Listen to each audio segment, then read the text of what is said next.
வணக்கம் எல்லாருக்கும். எல்லாரும் எப்படி இருக்கீங்க? எல்லாரும் நல்லா இருக்கீங்க அப்படின்னு சொல்லிட்டு நம்புகிறேன். இது ஆஸ்லோ ட்ராவல் விலாகுடைய பார்ட் 4. இதுதான் ஃபைனல் பார்ட். இப்போ நான் எங்கே இருக்கேன்னா ஆஸ்லோலையே இருக்கிற ஃபேமஸான ஸ்கல்ப்சர் பார்க். இந்த பார்க்கில் போன வாரத்தில் ஒரு வித்தியாசமான சிலையை பார்த்தோம். நம்ம அதில் 4 மனுஷங்க வட்ட வடிவ ஷேப்பில் பின்னி பணிஞ்சிட்ருக்கிற மாதிரி இருந்தது. அதை கடந்து போனதுக்கப்புறம் இன்னொரு சிலை இருந்தது. அந்த சிலையில் டிஃப்ரெண்ட்டான சிற்பங்கள்லாம் இருந்துச்சு. தேள் அந்த மாதிரி நிறைய விஷயங்கள், அதுவுமே பார்க்குறதுக்கு டிஃப்ரெண்ட்டாக இருந்தது. அதுக்கு மேலே ஒரு வில் வடிவ ஷேப்பில் ஒரு சிலையும் இருந்தது. அது என்னன்னா, அது ஒரு கடிகாரம்னு நினைக்கிறேன். அது சூரிய ஒளி பட்டு அதுக்கேற்ற மாதிரி டைமை ரிஃப்ளெக்ட் பண்ணுமா எப்படின்னு தெரியல. ஆனால் பார்க்குறதுக்கு ஒரு கடிகாரம் மாதிரி தான் இருந்துச்சு. அதை கடந்து அப்படியே இன்னும் கொஞ்சம் தூரம் நடந்து போன உடனே இந்த மாதிரி ஸ்டெப்ஸ் எல்லாம் இருந்தது. அந்த ஸ்டெப்ஸ் மேலே ஏறி போனால் அதுக்கு ஒரு கேட்டுமே இருந்தது. அந்த கேட்டை க்ளோஸ் பண்ணி வைப்பாங்க போல். இதுக்கு ஓப்பனிங் டைமிங்ஸ் அந்த மாதிரி இருக்கும் போல். இந்த கேட்டுக்குள்ளே போன உடனே நூற்றுக்கணக்கான சிற்பங்கள், சிலைகள், மனிதர்களுடைய பல்வேறு வாழ்க்கை நிலைகளை பிரதிபலிக்கிற மாதிரி இருந்தது. பார்க்க அவ்வளோ ஆச்சரியமாக இருந்தது. ஒரே இடத்துல இவ்வளோ சிலைகள். இந்த பார்க்கை வைக்லேண்ட் பார்க் அப்படின்னும் சொல்கிறாங்க. ஏன்னா இந்த பார்க்கில் இருக்கிற 200க்கும் மேற்பட்ட சிற்பங்களை வடிவமைச்சவருடைய பெயர் என்னன்னா கஸ்டவ் வைக்லேண்ட். அதனால் இந்த பார்க்கை அவருடைய பெயராலையும் அழைக்கிறாங்க. இந்த பார்க்கில் இருக்கிற சிற்பங்கள் எல்லாம் பிரான்ஸு, கேஸ்ட் அயான், கிரானைட் அப்படிங்கிற பல்வேறு வகையான பொருட்களால் செதுக்கப்பட்டிருக்கு. இந்த பார்க்கில் இருக்கிற சிற்பங்களை வடிவமைச்ச வைக்லேண்ட் அந்த சிற்பங்களுக்கு மட்டும் டிசைன் பண்ணாமல் இந்த பார்க்குடைய ஓவரால் ஆர்கிடெக்சரையும் டிசைன் பண்ணியிருக்காரு.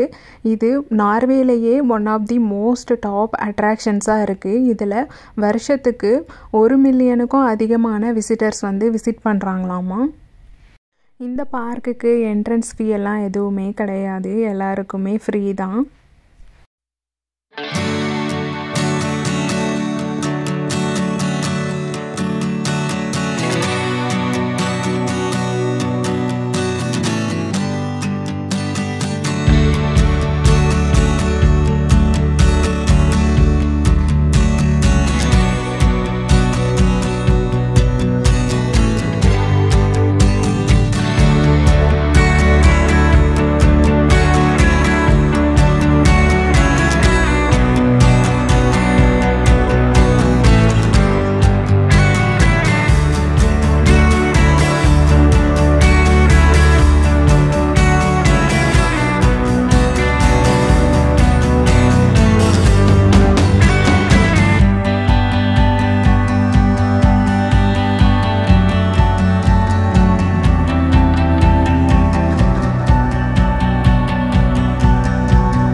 அந்த சிற்பங்கள்லாம் வேடிக்கை பார்த்துட்டு அப்படியே கீழே இறங்கி வந்தோன்னா அங்கே ஒரு சூப்பரான ஃபவுண்டெயினும் இருந்தது. பார்க்க ரொம்ப பிரம்மாண்டமாக அழகாக இருந்துச்சு. அந்த பேக்ரவுண்டு வியூ பாருங்கள் எப்படி இருக்குன்னு சொல்லிட்டு. ஒவ்வொரு செடியும் ஒவ்வொரு கலரில், மரமெல்லாம் ஒரு கலரில், செம்ம அழகான இடம். அந்த ஃபவுண்டெயினை சுற்றியும் நிறைய ரோஜா செடிகளுமே இருந்தது. அங்கே கொஞ்சம் நேரம் டைம் ஸ்பெண்ட் பண்ணிவிட்டு அடுத்த டெஸ்டினேஷனுக்கு கிளம்பி போயாச்சு. அந்த அடுத்த டெஸ்டினேஷனுடைய பேர் என்னென்னா ஏக்பர்க் பார்க்கன். இது ஆஸ்லோவில் இருக்கிற one of the famous attraction. இது ஒரு வியூ பாயிண்ட்டும் கூட. இங்கிருந்து சிட்டி வியூ வேறு லெவலில் இருக்கும். இது ஒரு மலை முகடில் அமைஞ்சிருக்கு. இந்த இடத்த நான் ஈவினிங் ஒரு 6 மணிக்கு போய் ரீச் ஆனேன். ஸ்கல்ப்சர் பார்க் ஒரு மூலையில் இருந்துச்சுன்னா இந்த பார்க் அதுக்கு அப்படியே ஆப்போசிட் டைரெக்ஷனில் இன்னொரு மூலையில் இருந்தது. எதுக்குமே நான் ட்ராம் பிடிச்சி தான் போனேன். என்னென்னா, நான் போன நேரம் சரியான மழை. அப்படி மழை பேஞ்சு தீர்த்துட்டு இருந்தது. சிட்டி வியூ அந்தளவுக்கு தெரியவே இல்லை. கொஞ்சம் கொஞ்சமாக மழை விட்டதுக்கப்புறமா தான் அதோடைய வியூ தெரிய ஆரம்பிச்சுது. அது வரைக்கும் மேகமூட்டமாகவே இருந்த மாதிரி இருந்துச்சு. இந்த வியூ பாயிண்ட்டை பார்க்குறதுக்கு சாயந்தர நேரம் போகிறது தான் சரியான வேலை. ஏன்னா அப்போ தான் லைட்டிங்லாம் போட்டு சிட்டியெல்லாம் ஜொலிச்சிட்ருக்கும். பார்க்குறதுக்கு ரொம்ப அழகாக இருக்கும். பகலில் போனோன்னா அது எந்த மாதிரி இருக்குன்னு தெரியல. எனக்கு ஈவினிங் தான் இதை போகணும்னு நான் டிசைட் பண்ணவே இல்லை. ஆனால் அது அப்படி தான் அமைஞ்சது. அதுவுமே சூப்பராகவே அமைஞ்சிருச்சு. இந்த இடத்துல பார்த்திங்கன்னா ஆஸ்லோலையே ரொம்பவும் ஃபேமஸான ஒரு பெண்ணுடைய முகம் இருக்கிற மாதிரி ஒரு சிலை. அது அவ்வளோ பெருசாக ரொம்ப ரொம்ப அழகாக இருந்துச்சு. இந்த இடத்துக்கு தான் மணிமேகலையும் போயிருப்பாங்க. அவங்க வீடியோலாம் பார்க்கும்போது நானும் ஒரு நாள் வந்து இதை விசிட் பண்ணோம் அப்படின்னு நினச்சிருந்தேன். அந்த இடத்துக்கு போகும்போது எனக்கு அந்த ஞாபகம் தான் வந்தது. செம்ம த்ரில்லிங்கான எக்ஸ்பீரியன்ஸ், செம்ம ஹாப்பியாக இருந்தது. இந்த வியூ பாயிண்ட்லேருந்து பார்த்தோன்னா நமக்கு ஆஸ்லோ ஆப்ரா ஹவுஸு, அதுக்கப்புறமா அங்கே இருக்கிற கடல், அங்கே இருக்கிற போர்ட் அப்படின்னு சொல்லிட்டு வேறு லெவல் வியூவை கொடுக்கும். இந்த பார்க்கில் ஒரு 1 hour ஸ்பெண்ட் பண்ணிவிட்டு மறுபடியும் நான் கிளம்பி என்னுடைய ஸ்டேக்கு போயிட்டேன். அது போய் சேர்றதுக்கே ஒரு 8 மணி ஆயிடுச்சு. காலையில் 7:30 மணிக்கிட்ட ஆரம்பிச்சது. ஈவினிங் 8 மணி வரைக்கும் நல்லா சுற்றி டயர்டாகி போய் ஸ்டேயில் ரீச் ஆகியாச்சு. இப்படி தான் சாட்டர்டே ட்ரிப் எனக்கு வந்து முடிவுக்கு வந்தது ஆஸ்லோவில்.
இது சண்டே மார்னிங் காலையில் சீக்கிரமாக எழுந்திரிச்சு கிளம்பி ஒரு 7:30க்கெல்லாம் இந்த இடத்த வந்து ரீச் ஆகிட்டேன்.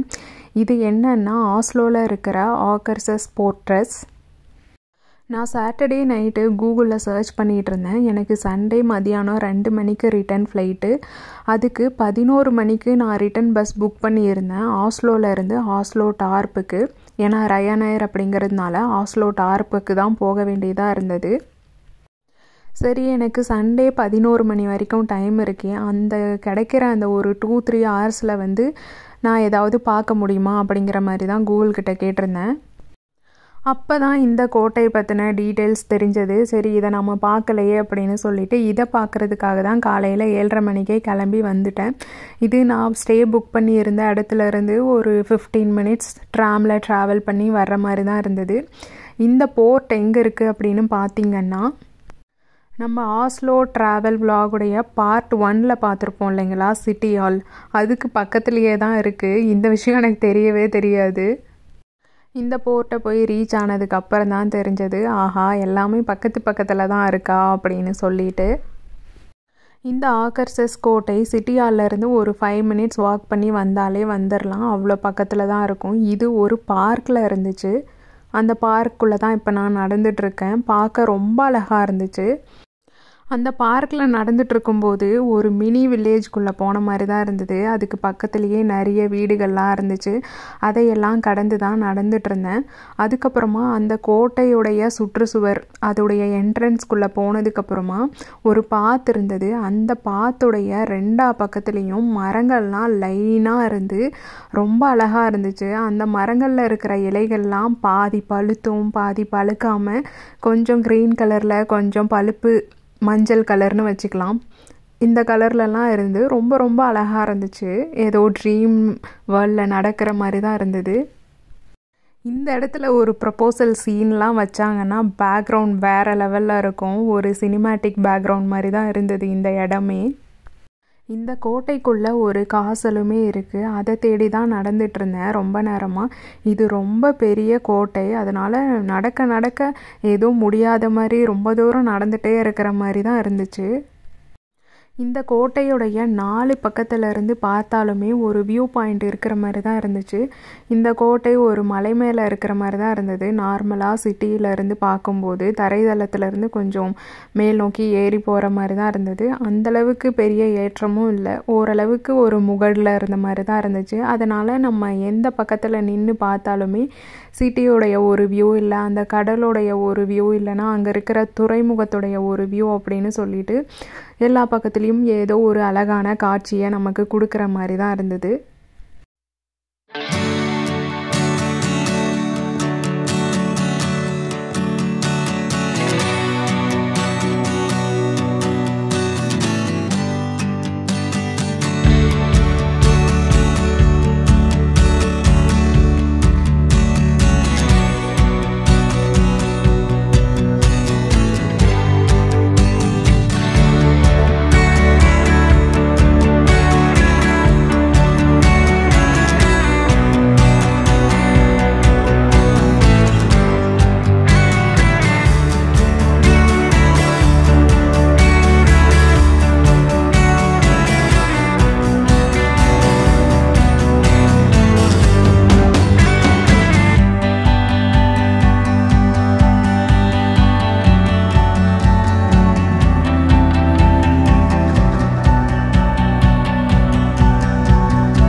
இந்த கோட்டையுடைய சுற்றுச்சுவர், அதனுடைய நுழைவாயில் அப்படின்னு எல்லாமுமே கருங்கல்லால் கட்டப்பட்டு இருந்தது.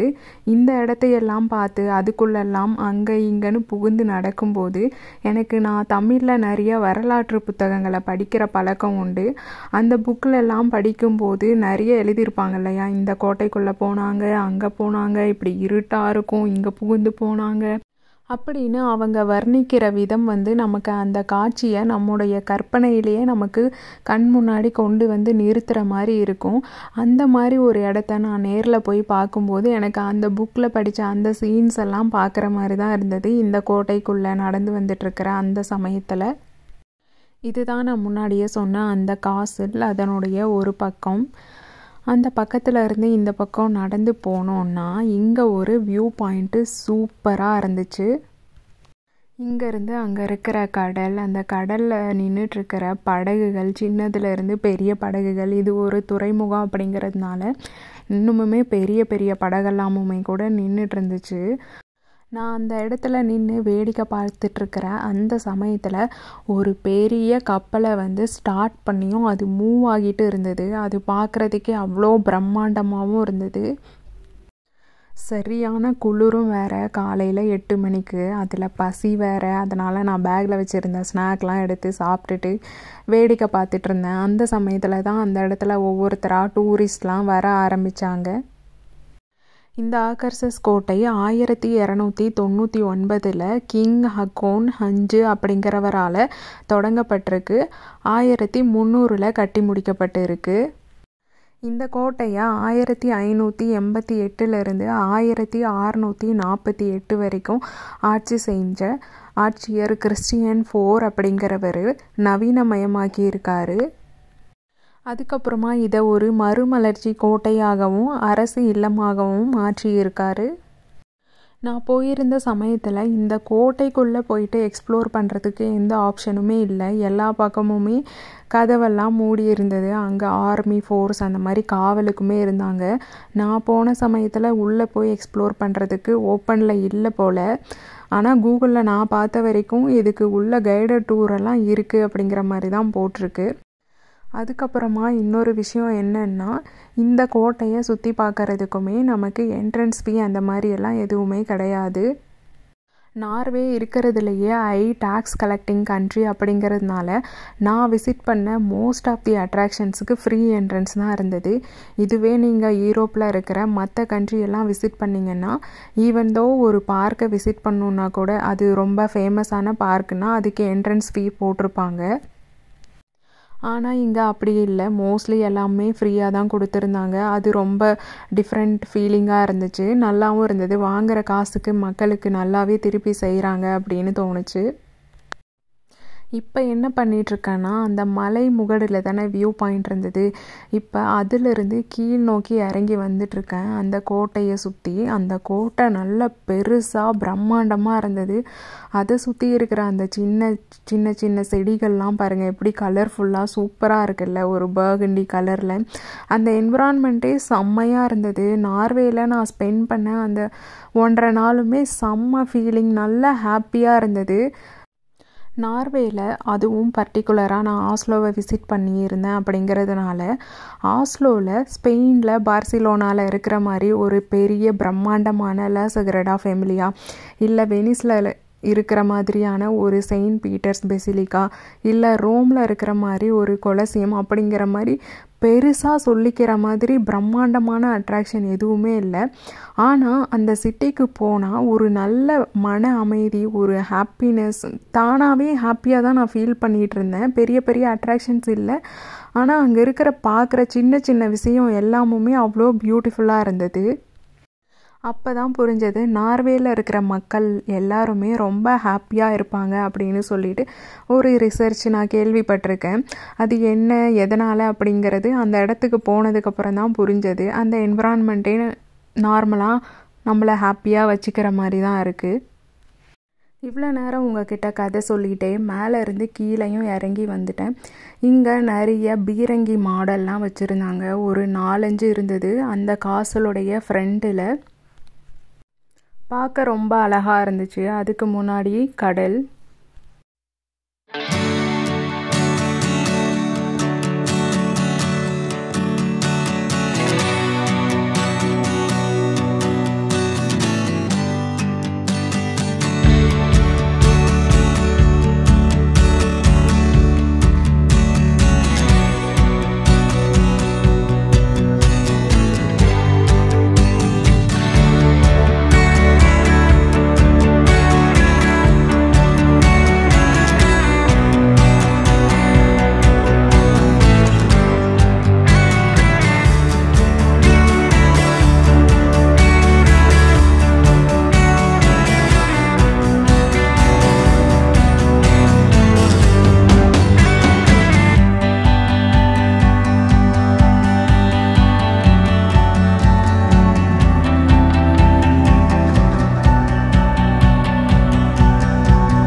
அந்த கோட்டையுடைய மதில் சுவற்றை தாண்டி வெளியே வந்ததும் மறுபடியும் ஒரு பார்க் மாதிரி இருந்தது. அந்த பார்க்கில் அந்த காலத்தில் அவங்க போருக்கு யூஸ் பண்ண சில உபகரணங்களுடைய மாடல்லாம் இருந்தது. அதெல்லாமுமே பார்க்குறதுக்கு ரொம்ப அழகாக இருந்துச்சு. காலையில் ஒரு 9 மணி பக்கமாக வெயிலுமே வர ஆரம்பிச்சுது. அந்த வெயிலெலாம் அங்கே இருக்கிற இலைகள் மேலே பட்டு அதோடைய கலர் அவ்வளோ பிரைட்டாக ரொம்ப அழகாக இருந்துச்சு. அதெல்லாம் என்ஜாய் பண்ணிவிட்டு நான் அடுத்து ட்ராம் பிடிச்சி கிளம்பலாம் அப்படின்னு கிளம்பிட்டேன்.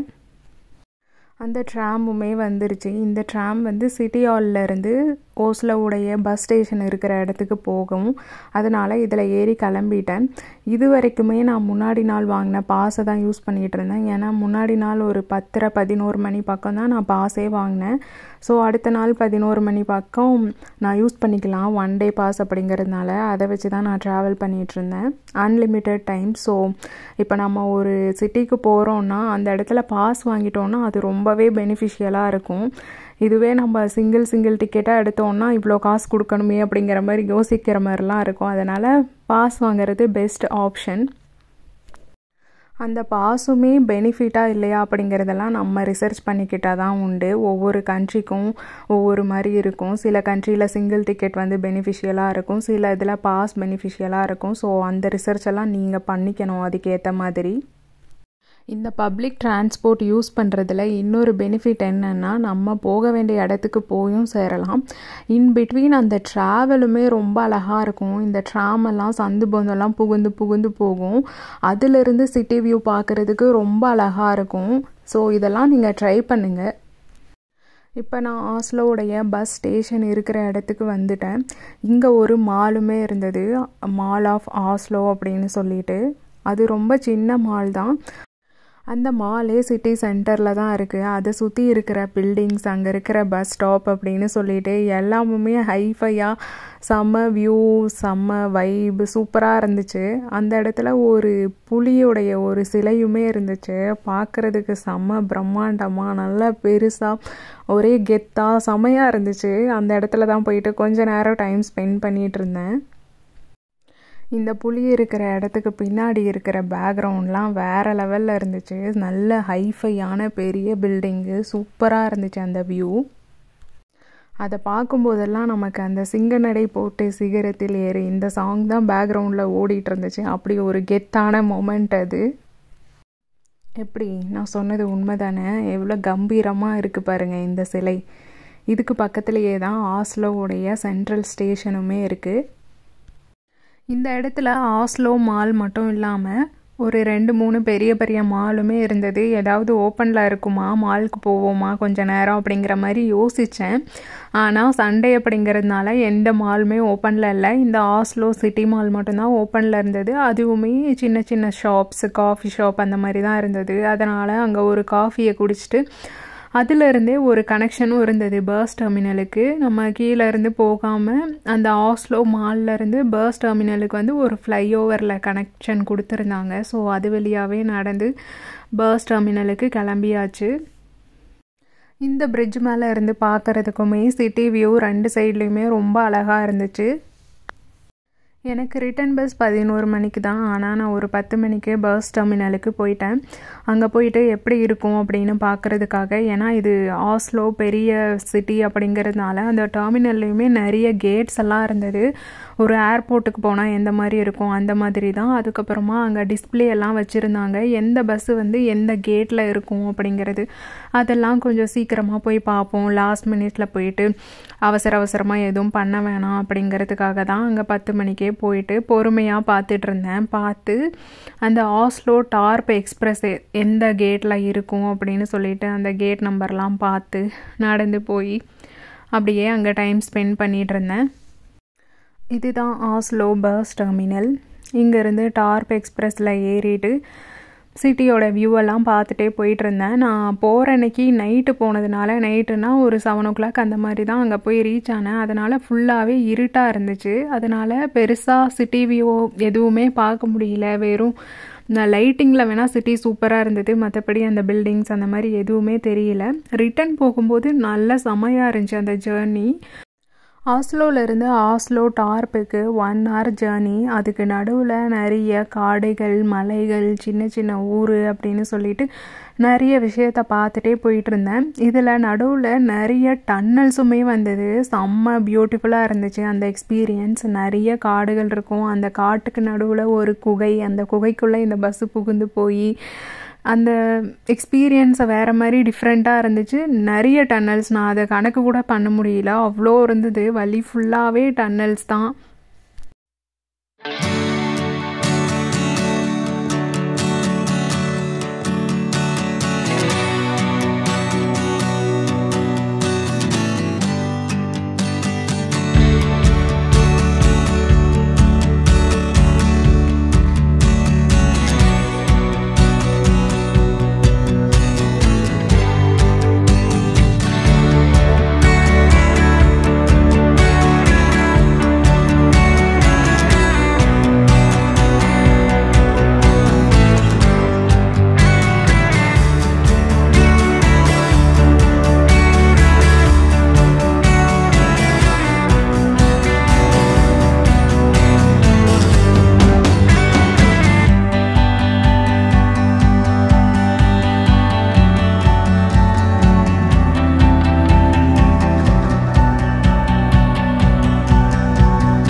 இந்த ஜேர்னியை செம்மையாக என்ஜாய் பண்ணிவிட்டு ஆஸ்லோ டார்ப் ஏர்போர்ட்டை போய் ரீச்சும் ஆகியாச்சு. செம்மையாக எக்ஸ்பீரியன்ஸாக இருந்தது நார்வேயில் ஸ்பெண்ட் பண்ணது. நல்ல ஹாப்பியான கண்ட்ரி, எனக்கு ரொம்ப ஹாப்பியாக இருந்தது. அங்கே கடும் குளிர் தான், ஆனால் அந்த குளிர்லாம் ஒரு பெரிய விஷயமே இல்லை. அந்த ஆஸ்லோவில் ஏதோ ஒரு தெருவில் நடந்த அந்த நினைவுகள்லாம் என்னால் மறக்கவே முடியாது.